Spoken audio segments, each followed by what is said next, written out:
Hello everyone, स्वागत है आप सभी का नालंदा इंस्टीट्यूट फॉर एक्सीलेंस में 66 बीपीएससी मेंस प्रोग्राम के तहत। आज का हमारा टॉपिक है फाइनेंशियल एक्शन टास्क फोर्स और पाकिस्तान। यह टॉपिक आपके एग्जाम में जीएस पेपर 1 के तहत खंड 2 में पूछे जाने वाले प्रश्न जो है करंट अफेयर्स नेचर का जो प्रश्न पूछे जाते हैं उसके लिए काफ़ी ही इंपॉर्टेंट है। यह टॉपिक आपको सालों भर न्यूज में रहा है, इसीलिए इस टॉपिक की जो इम्पोर्टेंस है किसी भी एग्जाम पॉइंट ऑफ व्यू से, चाहे 66 बीपीएससी हो, यूपीएससी हो, यूपीपीसीएस हो, सभी के लिए इक्वली इंपॉर्टेंट है। तो बने रहें वीडियो के अंत तक। और यदि आपने अभी तक मेरे चैनल को सब्सक्राइब नहीं किया है तो चैनल को सब्सक्राइब कर लें और बेल आइकन को प्रेस कर दें सो दैट अन्य वीडियो अपलोड जैसे ही हो आपको नोटिफिकेशन मिल जाए। तो चलिए हम देखते हैं कि क्या है फाइनेंशियल एक्शन टास्क फोर्स और क्या है पाकिस्तान का इससे रिलेशंस। तो सबसे पहले हम फाइनेंशियल एक्शन टास्क फोर्स की अगर हम बात करें तो फाइनेंशियल एक्शन टास्क फोर्स की स्थापना 1989 में एक अंतर सरकारी निकाय के रूप में G7 के पहल पर हुई थी। इसकी स्थापना 1989 में अंतर सरकारी निकाय के रूप में G7 के पहल पर हुई थी। तो G7 जो कंट्रीज है, ग्रुप ऑफ 7 कंट्रीज, G7 क्या है? It's a group of 7 country जिसके पहल पर 1989 में फाइनेंशियल एक्शन टास्क फोर्स की स्थापना हुई थी। फाइनेंशियल एक्शन टास्क फोर्स का सचिवालय पेरिस में स्थित आर्थिक सहयोग विकास संगठन अर्थात organisation of economic cooperation development के मुख्यालय में स्थित है। इसका जो सचिवालय है वो पेरिस में स्थित आर्थिक सहयोग विकास संगठन अर्थात organisation of economic cooperation development के मुख्यालय में स्थित है, आपको याद रखना। इसका जो उद्देश्य है अर्थात ऑब्जेक्टिव है, एम है फाइनेंशियल एक्शन टास्क फोर्स का, वो क्या है? इसका उद्देश्य मनी लॉन्ड्रिंग, आतंकवादी वित्त पोषण जैसे खतरों से निपटने और अंतर्राष्ट्रीय वित्तीय प्रणाली की अखंडता के लिए अन्य कानूनी विनियामक और परिचालन उपायों को प्रभावी कार्यान्वयन को बढ़ावा देना है। अब हम देख लेते हैं कि ग्रुप ऑफ जो 7 कंट्री हैं उनमें कौन कौन से देश आते हैं।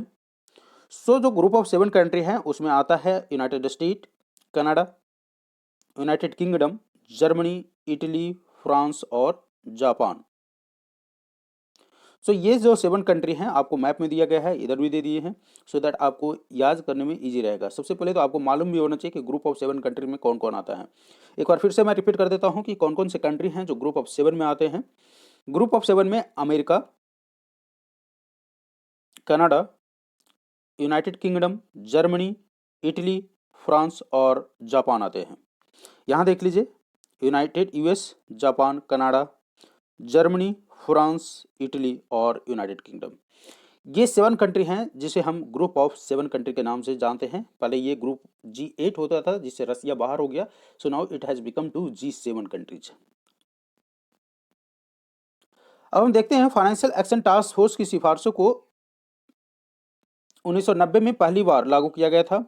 उसके बाद 1996, 2001, 2003, 2012 में फाइनेंशियल एक्शन टास्क फोर्स की सिफारिशों को संशोधित किया गया अर्थात अमेंड किया गया ताकि यह सुनिश्चित किया जा सके कि वो प्रासंगिक और अद्यतन रहे तथा उसका उद्देश्य सार्वभौमिक बना रहे।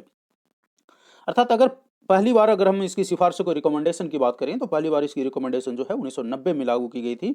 उसके बाद 1996, 2001, 2003 और 2012 में फाइनेंशियल एक्शन टास्क फोर्स की सिफारिशों को अमेंडमेंट किया गया, संशोधित किया गया ताकि यह सुनिश्चित किया जा सके ताकि ये जो है इसकी जो इस ऑर्गेनाइजेशन की अर्थात फाइनेंशियल एक्शन टास्क फोर्स की जो प्रासंगिकता है वो बनी रहे और अद्यतन रहे अर्थात अपडेट रहे तथा इसका उद्देश्य सार्वभौमिकता के रूप में बना रहे।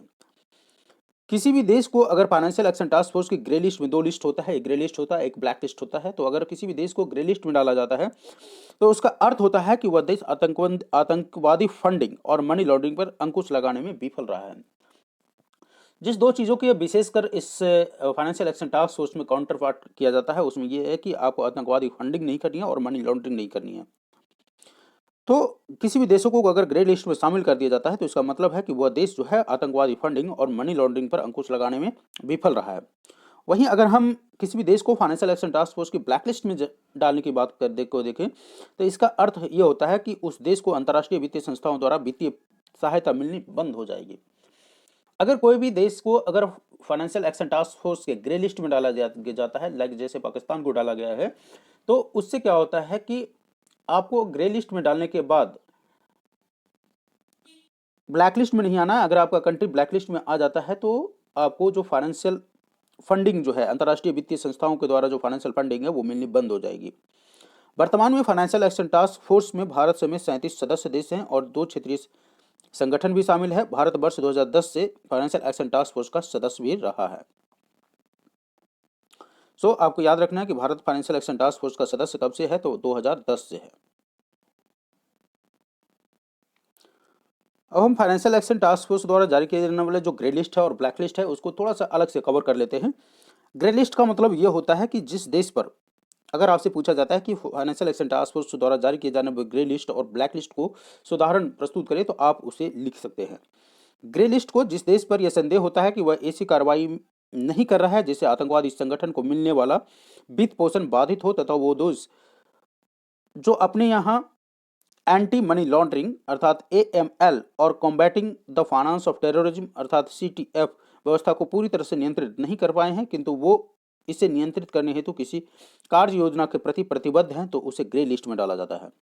अर्थात कहने का मतलब ये होता है कि कोई भी देश को जो है जहां का आतंकवादी संगठन को मिलने वाला वित्तीय पोषण जो है वो बाधित नहीं कर पाया है, अर्थात एंटी मनी लॉन्ड्रिंग जो है और कॉम्बैटिंग द फाइनेंशियल टेररिज्म को पूरी तरह से नियंत्रित नहीं कर पाया है, लेकिन वो उसके प्रति प्रतिबद्ध है। अर्थात उसकी कोई एक्शन से उस ऑर्गेनाइजेशन को ऐसा लगना चाहिए कि नहीं, ये कंट्री जो है अपने यहाँ जो टेररिज्म डेवलप किया है, जिसको संरक्षण प्रदान किया है, उसको अब रोकना चाह रहा है। अगर फाइनेंशियल एक्शन टास्क फोर्स को ऐसा लगता है तो सबसे पहले उस कंट्री को ग्रे लिस्ट में डालता है, सो दैट ये अपने आप को सुधार सके, ये कंट्री उस पर बाधा लगा सके, रिस्ट्रिक्शन लगा सके। और अगर ऐसा नहीं कर पाता है, कोई कंट्री मान लेते हैं किसी कंट्री को ब्लैक ग्रे लिस्ट में डाला जाता है और वो जो मनी लॉन्ड्रिंग पर है, एंटी मनी लॉन्ड्रिंग है और फाइनेंसिंग ऑफ टेररिज्म पर रोक नहीं लगा पा रहा है, तो उसको फर्दर क्या होता है, ग्रे लिस्ट से ब्लैक लिस्ट में डाल दिया जाता है। और ब्लैक लिस्ट में अगर किसी भी कंट्री को डाल दिया जाएगा तो क्या होता है, जैसा कि हमने पहले भी डिस्कस किया कि किसी भी कंट्री को ग्रे लिस्ट से ब्लैक लिस्ट में अगर डाला जाता है तो जो आपके अंतरराष्ट्रीय वित्तीय संस्थान हैं like world bank, IMF, Asian development bank, ये सबसे आपको जो फाइनेंस हो रहा था, आप जिससे लोन ले रहे थे, वो वित्तीय सहायता मिलना बंद हो जाता है। इतना ही नहीं, इसके बहुत सारे अन्य रिपरकशन भी होते हैं, उसको भी हम देखेंगे। तो यहां पर सबसे पहले ये देख लेते हैं कि ब्लैक लिस्ट में अगर दे दिया जाता है तो यह साबित हो जाए कि किसी देश को आतंकी संगठन को फंडिंग हो रही है और जो कार्यवाही उसे करनी चाहिए वो नहीं कर पा रहा है, तो उसका नाम ब्लैक लिस्ट में डाल दिया जाता है। अब हम देखते हैं कि क्या इसके परिणाम हो सकते हैं, क्या रिजल्ट हो सकता है किसी भी देश को ब्लैक लिस्ट, ग्रे लिस्ट और ब्लैक लिस्ट में करने के, इसके परिणाम क्या हो सकते हैं। यदि किसी देश को ब्लैक लिस्ट में डाल दिया जाता है तो उस देश की अर्थव्यवस्था को कठिनाइयों का सामना करना पड़ता है, उस देश में अन्य देश निवेश करना बंद कर देते हैं, साथ ही देश को अंतर्राष्ट्रीय आर्थिक सहयोग मिलना भी बंद हो जाता है। सबसे पहली बात। दूसरी चीज, विदेशी कारोबारियों को और बैंकों का उस देश में कारोबार करना मुश्किल हो जाता है। बहुराष्ट्रीय कंपनियां ब्लैक लिस्ट में शामिल देश से अपना कारोबार समेट सकती है, अर्थात जो कंपनियां उस देश में व्यापार कर रही है वो अपना व्यापार वहां से समेट सकती हैं और धीरे धीरे किसी भी देश के लिए यह मुश्किलों का सामना करना जैसा हो जाएगा। ब्लैक लिस्ट में शामिल देश को विश्व बैंक, अंतर्राष्ट्रीय मुद्रा कोष, Asian development bank, European union जैसी अंतर्राष्ट्रीय संस्थाओं से कर्ज मिलना भी मुश्किल हो जाता है और इसके अलावा रेटिंग कंपनियां जैसे मूडीज, स्टैंडर्ड एंड पुअर और फिंच उसकी रेटिंग भी घटा सकती है। अब किसी भी देश की रेटिंग घटाने से क्या फर्क पड़ता है, अगर किसी देश की रेटिंग घटाने से क्या फर्क पड़ता है इसको समझना है तो आप ये समझिए कि जैसे आपके बैंक अकाउंट है, तो बैंक अकाउंट में क्या होता है, एक सिविल कोड होता है, तो आप जो सिविल स्कोर होता है उससे कोई भी बैंक आपको इजीली समझ जाता है कि यह बंदा जो है कितना रिलायबल है। इसी से हम जो है कंपैरिजन कर सकते हैं कि जो रेटिंग कंपनियां हैं अगर किसी देश को रेट करता है तो उसका क्या अहमियत है।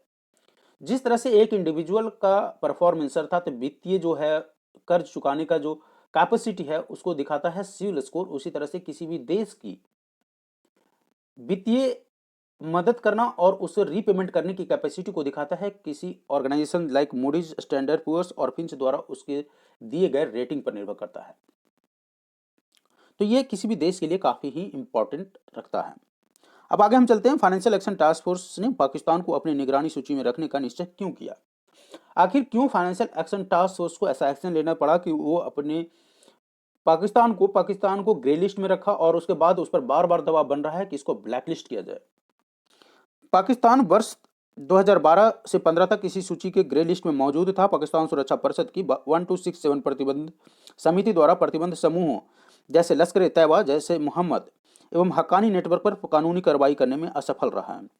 हाफिज सईद, मसूद अजहर जैसे उनके नेता लगातार सार्वजनिक रैलियां आयोजित करते हैं एवं स्वतंत्र रूप से जो वहाँ के जो गवर्नमेंट है सपोर्ट करती है और उपहार प्रदान करते हैं। लश्कर तैयबा एवं जैसे मोहम्मद दोनों भारत में होने वाले आतंकवादी हमलों का श्रेय लेते हैं और भारत में होने वाले इस प्रकार के आतंकवादी हमलों की प्रशंसा भी करते हैं। इन संगठन ने पाकिस्तान में अपना बेस या कैंप भी सेटअप किया हुआ है और उसका मुख्यालय पाकिस्तान सरकार जो है पाकिस्तान में स्थित है। और मैं बता दूं कि इसके जो कार्रवाई है उस पर पाकिस्तान सरकार की कोई एक्शन नहीं की जा रही है। अगर हम निष्कर्ष की बात करें तो निष्कर्ष क्या हो सकता है? निष्कर्ष से पहले एक चीज और मैं बता दूं कि अभी भी पाकिस्तान जो है फाइनेंशियल एक्शन टास्क फोर्स के ग्रे लिस्ट में शामिल है। ड्यू टू कोविड इसको जो है फाइनेंशियल एक्शन टास्क फोर्स ने ग्रे लिस्ट की जो सीमा थी उसको और बढ़ा दी थी। सो निष्कर्ष की अगर हम बात करें तो उसे इस तरीके से लिख सकते हैं, ग्रे लिस्ट में रहना पाकिस्तान के लिए कोई नई बात नहीं है। इससे पहले भी पाकिस्तान ग्रे लिस्ट में रह चुका है एवं दिखावे के लिए कई कार्य योजना लाता रहा है जो अंततः केवल एक कागजी कार्रवाई सिद्ध होता है। जनरली होता क्या है कि पाकिस्तान जो है ना इंटरनेशनल ऑर्गेनाइजेशन के साथ आंख मिचौली करता है।